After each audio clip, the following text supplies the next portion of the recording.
झांसी में समाजवादी पार्टी के नेता केशभान सिंह पटेल पर रिश्तों को शर्मसार करने का आरोप लगा है। एक महिला अधिवक्ता ने सपा के नेता पर 1 माह पूर्व घर में घुसकर रेप और जान से मारने का प्रयास करने का आरोप लगाया है।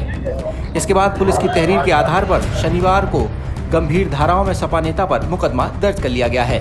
पीड़ित महिला अधिवक्ता ने नवाबाद थाने में रिपोर्ट दर्ज कराते हुए बताया कि केशभान सिंह पटेल, जो कि रिश्ते में उसके फूफा लगते हैं, उन्होंने अपने 2 साथियों के साथ घर में घुसकर तोड़फोड़ की और छेड़खानी करते हुए मारपीट की। विरोध करने पर सपा के नेता ने जान से मारने की नीयत से फायरिंग भी की है। इसके बाद धमकी देते हुए वहां से भाग गए। पुलिस ने शनिवार को केशभान सिंह पटेल पर संबंधित धाराओं में मुकदमा दर्ज कर लिया है। पीड़ित अधिवक्ता ने तहरीर में बताया कि उसने 1 नवंबर 2022 को केशभान सिंह पटेल की पत्नी, जो कि सरकारी नौकरी करती है, उसका विकलांगता प्रमाण पत्र फर्जी होने के संबंध में शिकायत की थी। इसके बाद सपा के नेता केशभान पटेल बौखला गए और 21 जनवरी 2023 की शाम को अपने मोबाइल से 1 घंटे तक अश्लील मैसेज भेजते रहे। पीड़िता ने यह बात अपने परिजनों को बताई। इसके बाद मां और भाई ने केशभान पटेल को ऐसी हरकत ना करने की उलाहना दिया। इससे बौखलाकर केशभान सिंह पटेल 23 जनवरी 2023 को 2 नाली बंदूक लेकर 2 साथियों के साथ उसके घर में घुस आए और रेप का प्रयास किया। पीड़ित का आरोप है कि विरोध करने पर केशभान पटेल ने उनके साथ मारपीट करते हुए फायरिंग की है। इसके बाद केशभान पटेल जान से मारने की धमकी देते हुए फरार हो गए। पुलिस ने इस मामले को संज्ञान में लेते हुए मुकदमा दर्ज कर लिया है। पीड़िता ने मुकदमा दर्ज होने के बाद जान का खतरा बताते हुए सुरक्षा की मांग की है। जो हमने दिया है उसी पर मेरी एफआईआर दर्ज हुई है। इसमें लिखा हुआ है, वो तहरीर है, उसी प्रार्थना पत्र पर तहरीर हुई है, तो उसमें सब लिखा हुआ है जो मैं आपके उसमें चैनल के माध्यम से नहीं बोल पा रही हूँ।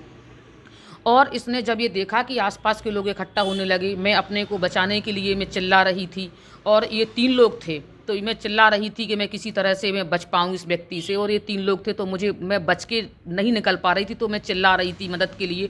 तो आसपास के लोग इकट्ठा हुए। जब आसपास के लोग इकट्ठा हुए तो वो एकदम मेरे घर के अंदर तक आए, तो उन्होंने देखा कि एक व्यक्ति उसमें से बंदूक लिए है, तो वो तुरंत बचाने वाले मुझे बाहर निकले और फिर वो और चिल्लाए। तो आसपास के लोग और इकट्ठे हो गए। जब और लोग इकट्ठे हो गए तो इसने ये सोचा कि अब ऐसा ना हो कि ये जो 2, 4, 6, 10, 50 जन जो भी लोग वहाँ इकट्ठे हो गए थे घर के बाहर के, अब ऐसा ना हो कि मुझे कोई पकड़ के और उसको पुलिस में दे दे। तो इसने कहा कि अरे जी ऐसे नहीं मान रही है साली हरामजादी, बहुत बड़ी वकील बनती है, ये मेरी पत्नी के खिलाफ प्रार्थना पत्र दे दिया है इसने कि मेरी पत्नी का जांच होना चाहिए, हरामजादी साली। तो इन्होंने बहुत गंदी गंदी गालियां देते हुए और मुझे शर्मसार करते हुए मेरे सम्मान को पूरी तरह से भंग करने के प्रयास इनने जो किया, और ये असफल रहे, तो फिर इन्होंने मतलब अपने साथी के हाथ से बंदूक ली, जो 2 नाली बंदूक लेके जे आए थे, और इन्होंने मुझे जान से ख़त्म करने के उद्देश्य से मेरे ऊपर जानलेवा मतलब हमला मतलब फायर कर दिया कि ले साली ये रहेगी नहीं, तो मतलब इस तरह का मतलब कोई मेरी पत्नी के खिलाफ प्रार्थना पत्र ये वापस नहीं दे रही, तो आज इसको जान से ख़त्म करो हरामजादी को। तो इन्होंने जान से मारने की नीयत से अपनी 2 नाली बंदूक से हमारे ऊपर सर के पास में मारी, तो वो सर पे ना लग के थोड़ी मैं ऐसी हुई तो वो मेरे दीवार पे लगी, और दीवार पे आज तक मतलब सारी चीज़ें वो छर्रे और उसके दीवार में जो गड्ढे हैं कारतूस के, वो बंदूक के जो छर्रे के या उसके जो निशान है वो आज भी हैं। तो उसके संबंध में मैंने श्रीमान वरिष्ठ पुलिस अधीक्षक को प्रार्थना पत्र दिया था। तो वरिष्ठ पुलिस अधीक्षक के यहाँ प्रार्थना पत्र देने के बाद जांच चल रही थी, फिर जांच चल रही थी, 2 महीना हो गया था घटना को।